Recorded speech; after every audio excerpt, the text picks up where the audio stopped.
commencer la journée, on se réveille, petit déjeuner et au menu des œufs et du bacon. Parce qu'apparemment cette journée-là va être assez intense avec une grande course, donc on se demande tous ce que c'est, on ne sait pas.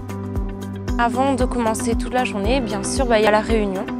Donc on va à la réunion avec le frère Marc et il parlait de la relation entre les jeunes et les serviteurs de Dieu. Donc dans cette réunion-là, il touchait surtout les points de comment c'était important d'avoir des relations avec les serviteurs de Dieu, avec les pasteurs et tous ceux qui servent aussi le Seigneur, parce qu'il y a aussi des grandes sœurs qui peuvent nous aider. Et il a mis en eux des investissements, des dons.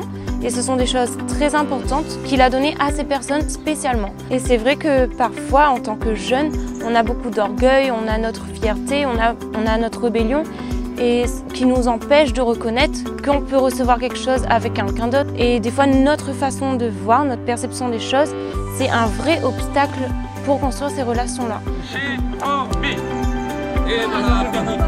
Il a maillé. Que des mouvements.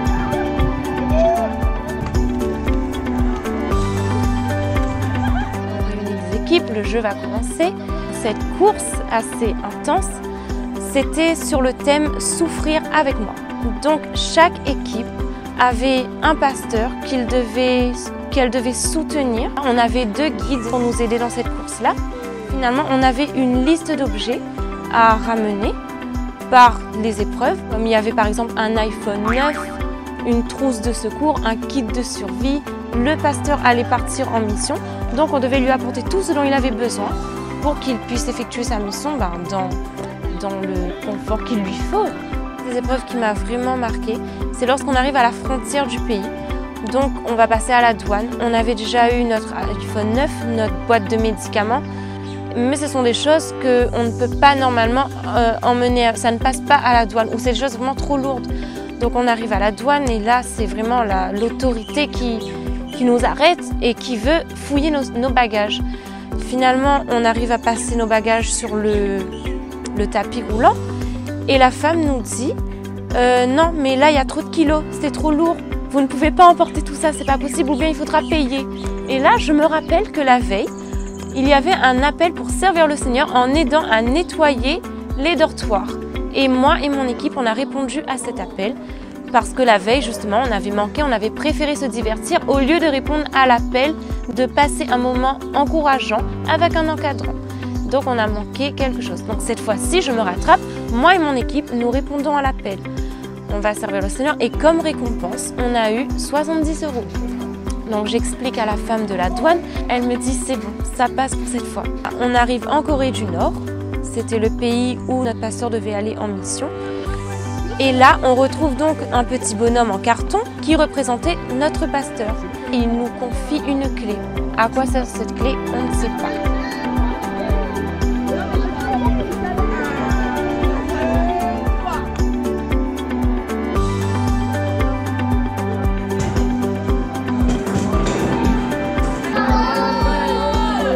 La journée se termine, on arrive le soir et on réunit tous les chefs d'équipe en ligne avec un trésor derrière chacun et avec une serrure.